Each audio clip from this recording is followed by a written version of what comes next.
What's up, everybody? Michael Titan here, and hey, we're back! And this is What They Play, Episode 6! I'm not going to waste too much time on the intro because my guest today is none other than the co-creator of the new Friday the 13th game, Ronnie Hobbs. So guys, like always, sit back, relax, and enjoy the interview. This is What They Play.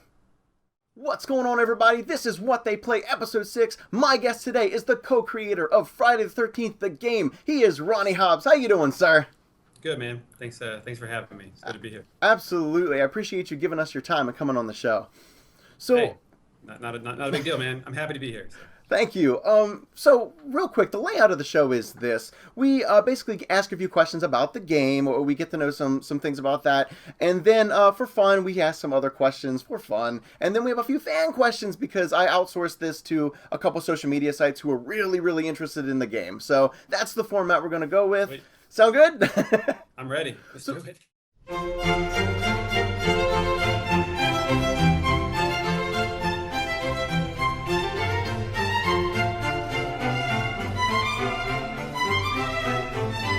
Hey guys, in case you're wondering why he all of a sudden has a different headset on, it's because we had some audio issues, but I'm going to ask the same question that I had edited out already. So, before we get into the meat of the conversation, tell us a little bit about you and how you ended up where you are today, especially with the Friday the 13th license for a game.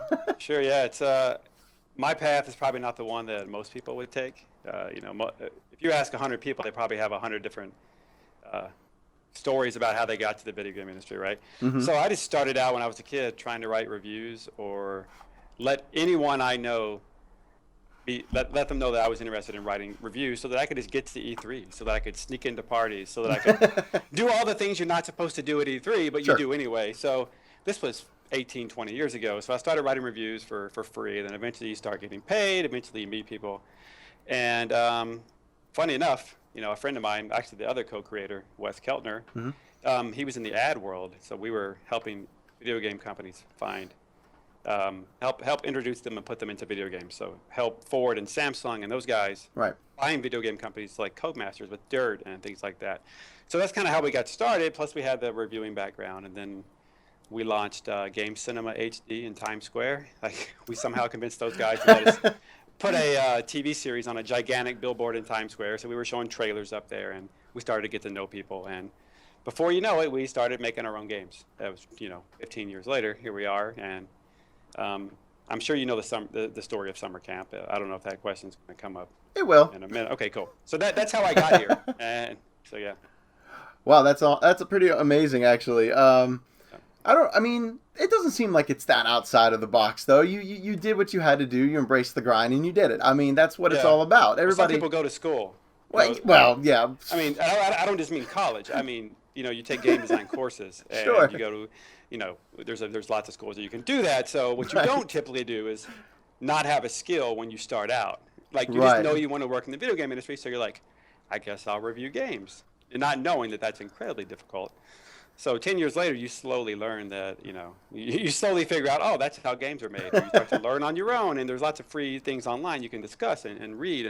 And finally, after years of struggling, you finally learn. But yeah. Well, you banked on yourself, and it paid off. That's awesome. So.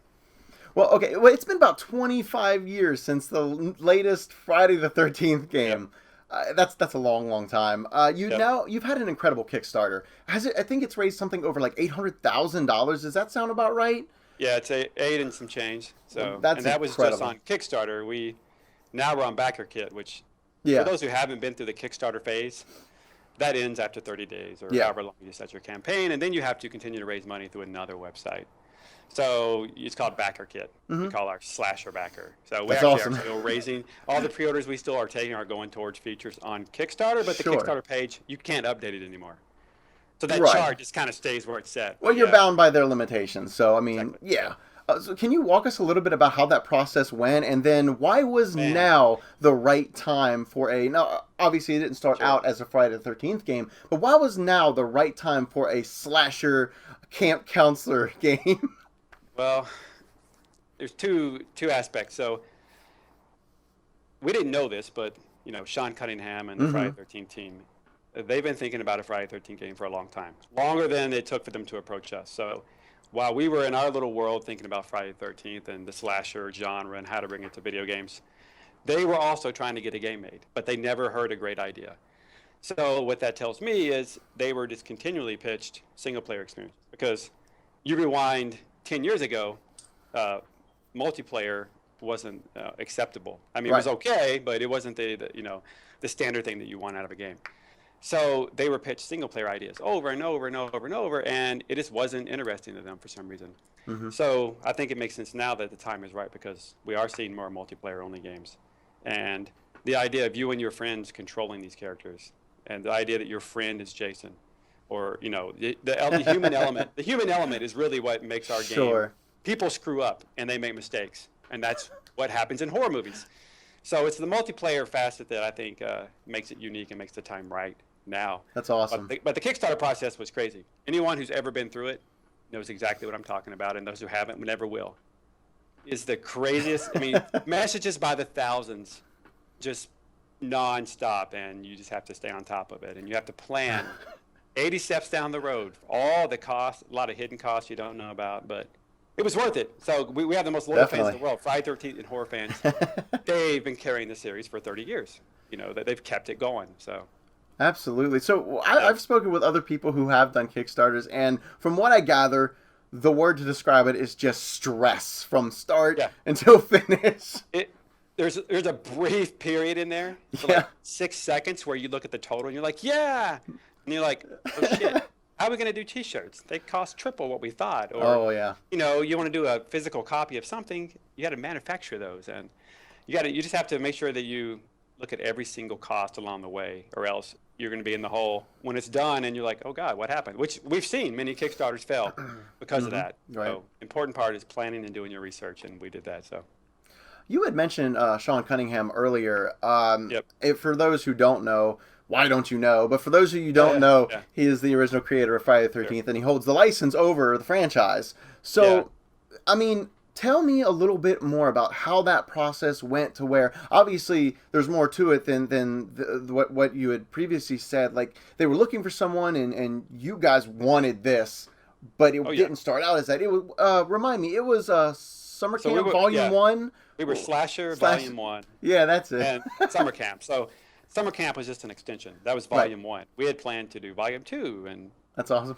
you can fill the ideas in your head there. 2, 3, 4, and 5, and we could travel around the slasher genre. But at its core, it was just we wanted to do a slasher game, and Friday the 13th was our favorite. So it only made sense that we pay homage to that franchise. But you don't ever think you can get a license like that. So we didn't even try. So what we did was just try to create an experience that didn't step on their toes. Sure. Like we were afraid to get too close to the fire, so to speak. So we had that nice balance, and we hired Tom, of course, and we hired Kane, and that got us a lot of press. People were excited that Kane Hodder and Tom Savini were on board with Summer Camp. This was before Friday the 13th, so that's what ultimately led Sean Cunningham to find out, is because he saw, I think it was Harry Manfredini, who's creating our soundtrack.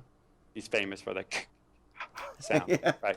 So he's doing our soundtrack. So he saw Sean at a convention and said, hey, I'm working on a game called Summer Camp. You should check it out. And Sean's like, what's that? So Sean saw it. His team saw it and said, this is Friday the 13th. This is the game that we've been looking for. It's amazing. So it's a weird parallel where we've wanted to create a Friday the 13th game our whole life, and they were looking for one. And somehow we met in the middle. It's the strangest series of events ever. And then he gives us the license for free. So. Oh, really? Yeah, he gave us the prize. When he called us, we were like doing backflips and we're like taking shots already. Like, yes. And then we're like, oh, but we can't afford this, Sean. Like, we appreciate it, but we can't afford your license fee, which is why we didn't even try in the beginning. He said, no, you can have it. Like, his exact words were, if it'll make your game better, you can have it. We're just like, are you serious? Like, that doesn't happen ever. No one I know has been through that. So that's the story. And that's amazing. So then we went to Kickstarter, and we raised some money there instead of going to a publisher. So we went that route, and we already had a little bit of private investment too from Summer Camp. Like, so we already had some work done on Summer Camp to make the game done. So that Kickstarter money was to close the gap there. So. Isn't it nice when things fall into place? That's very good. So good. They're definitely falling in place, but making a video game is very, very difficult. Absolutely. So we're trudging along. We're getting ready for E3. So Um, the people who I was talking to beforehand, friends, family, other Sure. people in the industry, one of the original thoughts behind this game was that it was going to be more like Until Dawn and a narrative-driven kind of game. But then it was released that it was, it's more like Evolve, where it's one versus many. And what I'm doing here, what's that? money. Money. What's that? It's money. Everything you're talking about is like millions and millions and millions of dollars. But I'll let you finish. I was going to ask, Go ahead. what was the idea behind making it the kind of game that it Yeah. ended up being And in the end? There's a good answer. Is it was always a multiplayer only game. We're Really? a small studio, so that's what summer camp was, and that's the idea that got Sean excited. If we had a single player game, just like all the other ideas that he got Right. pitched, we may not gotten the license. So we knew we couldn't do a single player experience because we can't do what Until Dawn did. Like, I don't want to tell you their budget, but believe me, I understand. it was way, way high. And they built that game for what, 5 years? Something like that. Yeah, it went through some delays because it went from a move game to a non-move game. But games like that aren't spit out in 2 years. Right. No, those. And I love that game. I played it 3 times all the way through now, and I love Until Dawn, but I also know what it took to make it. Right. So this wasn't a big deal when it was summer camp. But when we get the Friday 13th license, everybody's like, oh, I want to play Friday 13th, just like I want to play Until Dawn. We're like, yeah, let's do it. We need like 20 million, right? We need $20 million in 5 years. You know, and the reality is we didn't have $20 million. We got 800 and some change on Kickstarter. Even with the money we had for summer camp, we are a fraction of that cost. So really, that it's not because we don't like single player, and we actually are trying to include some type of single player. We have that as a stretch goal. We are actively talking to people about funding and trying new investment and things like that to try to get some type of single player. But you're looking more along the lines of some challenges and some small story missions as opposed to a branching narrative like Sure. Until Dawn. So. Well, I would have to say that, in all honesty, finding out about this one versus is it 7? I think. Yeah, up to 7. Up to 7. That's going in that direction got me more excited because of the fact that it could be me and my friends. It could be Until Dawn was fun for me to play because I played with other people in the room, but that's impossible if you're by yourself. This opens up a whole new set of options, a whole new set of smack talk and fun that you could be having with people. So. People make fun. mistakes, and there's no accounting. You can't program AI to be different every time. Eventually, it will start to do the same thing. Right. So players provide that unpredictability, and a lot of my friends are dumb, and they're going to do the things in horror movies that you yell at the TV about. Don't go in there, or actually, you find yourself doing that. Right. You run inside, and you're like, "Why am I inside now? I'm screwed. Like, why did I come in here?" You know. So that's why multiplayer is awesome for us. But I think we've designed our game so that you don't have to communicate if you don't want to. Like, one of the problems with Evolve for me was if you didn't have a headset on, and there weren't other people that had the class that you needed to help you, you were, it was a tough experience. Absolutely. Our classes, they can all do everything, but some do features better. So the jockeys can do things better than the nerdy guy, but they can all do the same thing. So you're never handicapped as a player. It's up to you to choose your build or your character that you like. But yeah, so. Well, this game's more relatable too. One of the things with Evolve that eventually got to a lot of people was just the burnout ratio. It was just like, I'm a monster, okay. But if you're Jason, you're Jason. And there's something incredibly awesome about it, stalking people. Yes. Across this campground. Like, you've never been able to do that at your own pace. Like, we have players on our team at Ilphonic, who's our dev studio. Some of those guys like to take their time and mess with you. They just walk up to windows and stare in at you. Like, you'll be looking for stuff and you'll just look over and Jason's staring at you. He's not trying to kill you. He's just being creepy. The fact that you can even do that is amazing. Yeah, and then some people just kick the front door down and bust in and try to kill you in 2 minutes. So you have to figure out who you're playing against. Everyone has different play styles. So you won't get that with AI. And you definitely didn't get that with Evolve. It was really fast-paced. And there's some other asymmetrical multiplayer games, too, that they're all different, but they all kind of suffered from unique problems that we've tried to overcome. So, yeah. Awesome. Okay, so to name just a few, Tom Savini, Kane Hodder, Harry Manfredini, that is a star-studded list of people. How has it been working with these guys? And so many more, but how has it been working with them? So the first day we went out to film our Kickstarter video, that's kind of like when it kicked in. We walked into Sean's house and Kane was there and Tom was just kind of in the kitchen, like eating some food, and we're like, where are we at? Like as a kid, you're hiding under the covers watching Friday the 13th or reading Fangoria, and you see Tom's work in there, and you read about Friday the 13th, and you see, like at that point it wasn't Kane Hodder yet, it was the previous Jasons, but Right. I grew up from the very first ones watching. So it's just you see these icons, and then all of a sudden you're calling them on the phone every day, and you're Skyping with them, and you're flying out to meet them, and you're going over kills with Savini, and he's asking you if this kill will work inside of a video game because his world works in films, and you can just set it up and do it. But in games, you're limited to the feature set that you have. So it's been an awesome learning experience, but also a fanboy type reaction every now and then. You have to like stop and try to enjoy it while you're trying to get a game out the door. So, Sure. yeah. Well, I have another section of these questions here. These are more just for fun. These are just to kind of break the seriousness, even though this is a lot of fun talking to you about all of this. It's an amazing process from start to finish so far. But I have to ask you a question, and you can confirm or deny this. It's up to you. I'll answer any question you have. I was watching the pre-alpha footage, and that was Don't get me started online. on that. Okay. But I have to ask you one very specific question about it. Yeah. Did I see a trip animation with one of the female camp counselors? Yes. She Thank was tripping. God. Yeah, like that was Randy. That was Randy. He's the guy. He's executive director on our game. If you notice his tag, his gamer tag, was called Famicom. So it was just like another goofy thing. But yeah, as she's running away, she's getting more scared, so she starts tripping. That's amazing. That's out of your control as a player. That's called attention to detail, is what that It was is. funny about that. We actually didn't know we would get that reaction out of just. That wasn't even pre-alpha. That was like prototype level thing. So if you've seen our PAX East stuff, it looks completely different because it's real assets, real animations, real art. Everything in that prototype, everything was the stuff that we placed in a matter of seconds out of the box. Like, and people, we released it for our Kickstarter fans who backed us because they wanted to see something, and then it got to the mainstream press, and then all the mainstream gamers are like, "This looks like shit," and I'm like, "Well, yeah, it's a prototype." But anyway, you can't people have trip to and fall. understand that. Yeah, it's okay. You can't, everyone's not going to be educated on the process. True. But we, as we slowly release more videos, people start to see that, oh, that's not what their game looks like at all, thank God. I mean, yeah, so. I was just obsessed with the tripping animation. Yeah, it's pretty cool. Like, you can trip, and that's part of we have a fear system in our game that we haven't really told you what happens yet. But your character's going to start doing some things the higher your fear level. So you have to manage your fear and manage your friends not trying to screw you over, too. That seems fun. That seems difficult. Yeah. All right, so real quick, what is your favorite Jason kill in the game so far? In the game that we've shown? Sure, or That's the not problem. shown. That we haven't even talked about. We might be showing some stuff at E3 that I don't want to let out of the bag. It's all right. Here's the problem.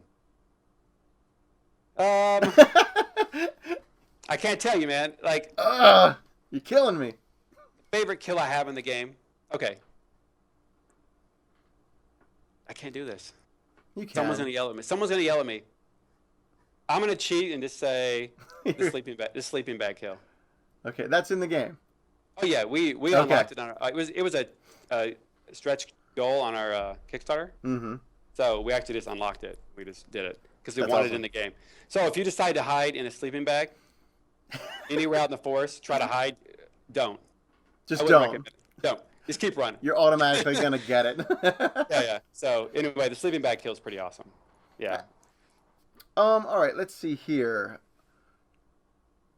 All right, I'm gonna go ahead and jump real quick to a fan question because this is a very interesting question that I don't know. It kind of makes me jealous. I wish I would have thought of it. Hey, you can take credit. Why not? Nah, I'm gonna name it. Shaggy asks, providing that this game does well and it does seem to have the momentum for it going forward, which is nice.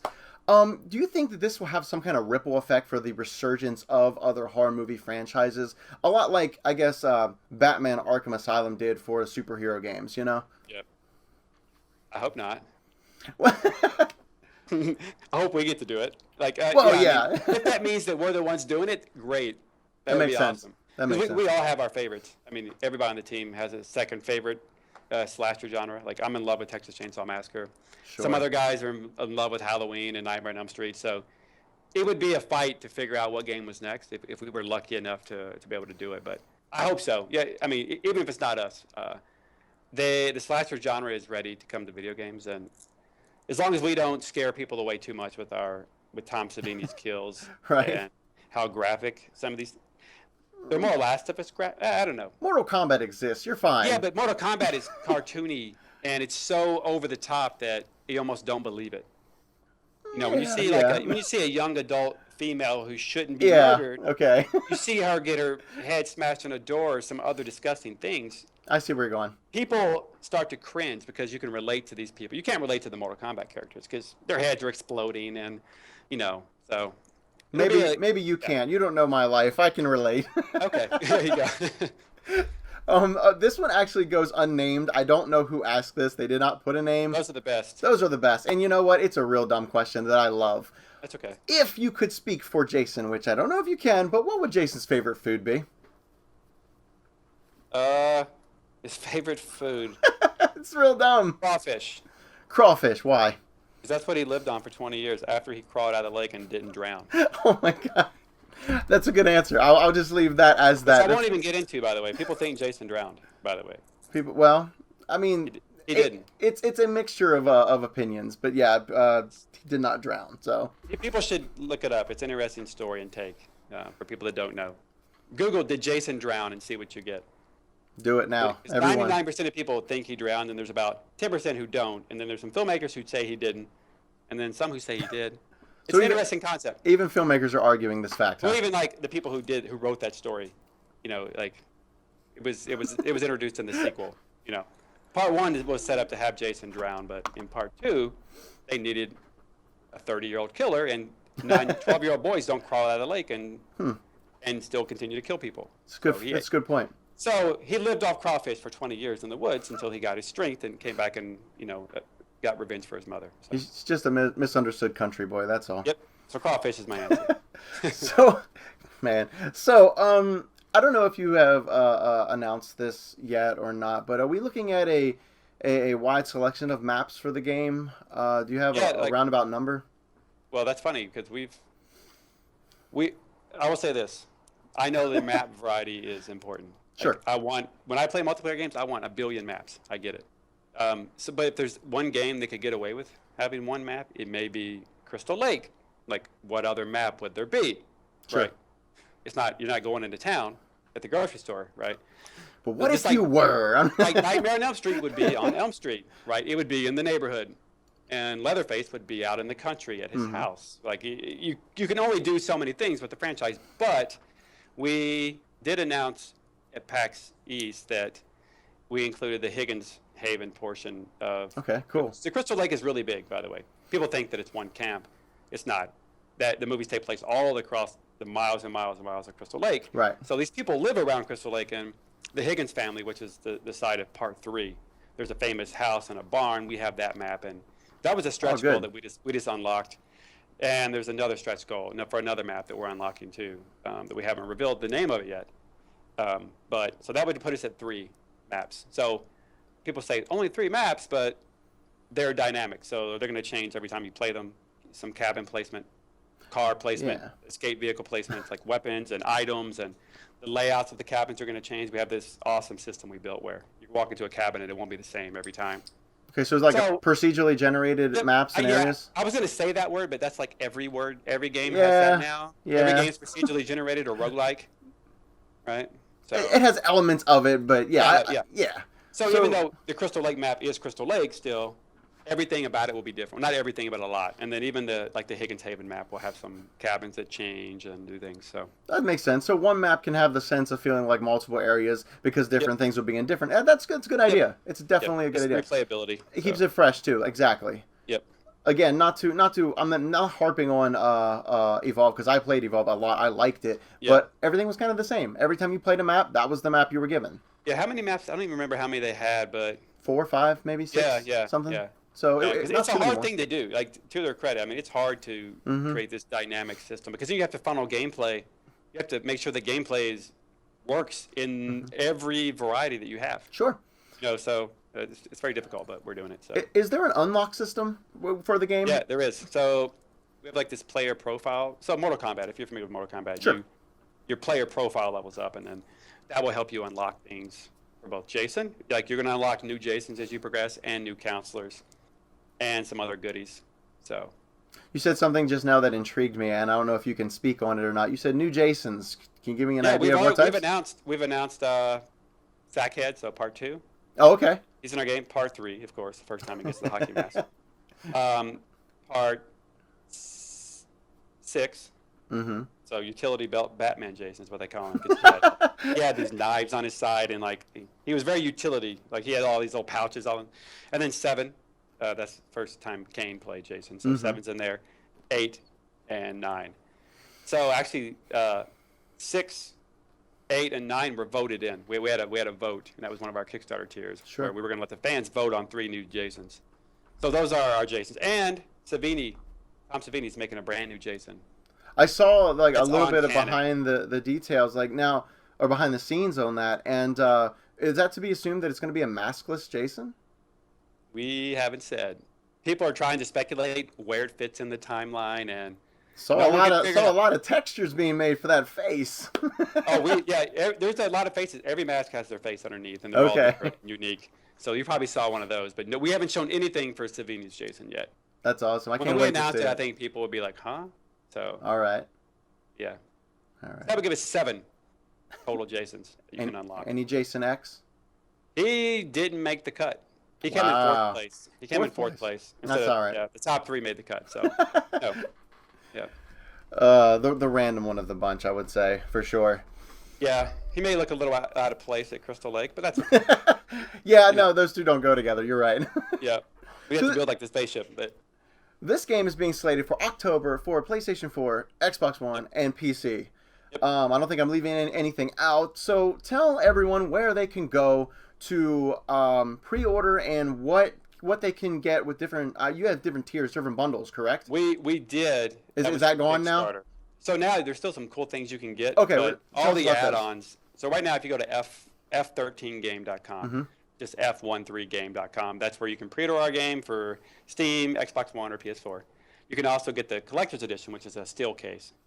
You can also buy the Savini skin if you want that to have that at launch. You can buy that, Definitely. which is the new Jason. You can buy the collector's edition or the soundtrack, the physical soundtrack and all Sure. that, and the art book as well. And we also have like a virtual cabin that we're going to be launching here in about a month, and that's actually our playground where we pushed all of our new assets to. So it's it's a first-person cabin of you sitting in your room. You can turn the radio on, listen to music. You can turn the TV on. Jason has his own room, so you can go into the Jason room. You can see all the Jason models that, as we finish them, they're going to go in their little glass cases. That's cool. You can go into the counselor room. They're all sitting around the campfire, and you can see all the different models. So we have it's essentially a house, but it's really a museum. And every time we update something on our end, we're going to push it to that cabin so that players can keep up with it. Awesome. That And if you sounds look out great. the window, something cool might happen, stuff like that. Little So- tease. Okay. But all that's available at f13game.com, and all that money goes towards unlocking new features on our Kickstarter. So Well, I will make sure to put as many links as I can find, think of, your Twitter as well, sir. Everything down below so people can go check this stuff out. I have a theory about this show. When I reach out to someone, when I want to talk to somebody, it's because I genuinely have a real interest in what you're doing. And, sir, I cannot wait for your game. I'm really excited. It's one of my most anticipated games this year, so I'm super excited. thank you. Yeah, we'll definitely get you a copy. Don't worry. Oh, really? We'll be playing you and slaughtering you. Don't worry. We'll be tracking you down. Oh, thank you so much. Yeah. Well, this has been What They Play, Episode 6 with Ronnie Hobbs. Thank you so much, sir, for every second of your time. Yeah, no problem. Thanks for having me. Hey guys, welcome back. First and foremost, I want to say thank you so much to Mr. Ronnie Hobbs for coming on the show, giving us his time. I mean, I'm genuinely super excited about this game, and I mean it. When I told him that at the end of the interview, I absolutely meant it. It is a pleasure to have him on, and it's one of my most anticipated games of this year. Also, I need to take a little blame for something that happened after the interview ended. Apparently, he was expecting me to ask him a question that I've asked a lot of people in the past on the show. And what that question is about, did he have a video game that he played, but he experienced it in such a different way that he holds it more dear to his heart than other games that he's played in his lifetime. I gotta say, I was so nervous to actually have someone on the show who has a game coming out that I kind of just forgot to ask those sort of questions because I was so focused, like, business at hand, blah. So I do apologize for that, but the answer he had for that question was Final Fantasy Tactics, which is an amazing game. So I do wish we could have had a conversation about that. Hey, maybe we can have him on again later after the game's out. Who knows? Also, I need to throw a very special thank you out to my good friend Michael Marie. She is the one who actually made the connection on Twitter and said, hey, this guy's making this game. Maybe you should ask him if he wants to be on the show. Now, here's the thing about that. I already was a fan of the game. I was waiting for it to come out and couldn't wait to see more about it. So to find out that I actually had an opportunity to maybe communicate with him and get him on the show, that blew my mind. And when everything fell into place and he actually agreed to it, I could not have been more grateful. And that's kind of the thing about this show that I'm really most surprised about. These guests give me their time. I mean, they're working so hard doing all of these other things, but they are gracious enough to give me a small YouTube channel the time of day to talk about what they're doing and what they play and all these other stuff. It literally does blow my mind. So as genuinely as I can say this, thank you. Thank you, Mr. Ronnie Hobbs. Thank you to everybody who's ever been a guest on this show. Thank you to any future guests that are going to be on this show. I swear to you that it never goes unappreciated at all, ever. I meant what I said, but the mushy shit's done. Let's talk about the links. Everything is down below, whether you want to go follow Ronnie on Twitter and get updates on the game, or you want to go to the Friday the 13th game website, that is down below too. You can go check it out, maybe even pre-order it if you want to, and get all the information of the upcoming events and everything around the game. And even as a special thanks to Michael Marie for putting the links together to make this even possible, I'm going to put her Twitter page and her YouTube channel down below. Go check them out. She's definitely working hard as well. And guys, that is all I have for you today. Thank you so much for watching this episode of What They Play. If you would please leave me a comment down below. You know I love talking to you guys, whether it's positive feedback or you hate the damn video. I always take everything you say as constructive criticism, so talk to me, I talk back and answer every single one of you. But it is the end of the video, and that means there's just one more thing left to say. You know the drill. Hit the like button, hit the subscribe button, become one of the Titans, and I'll see you guys in the next video.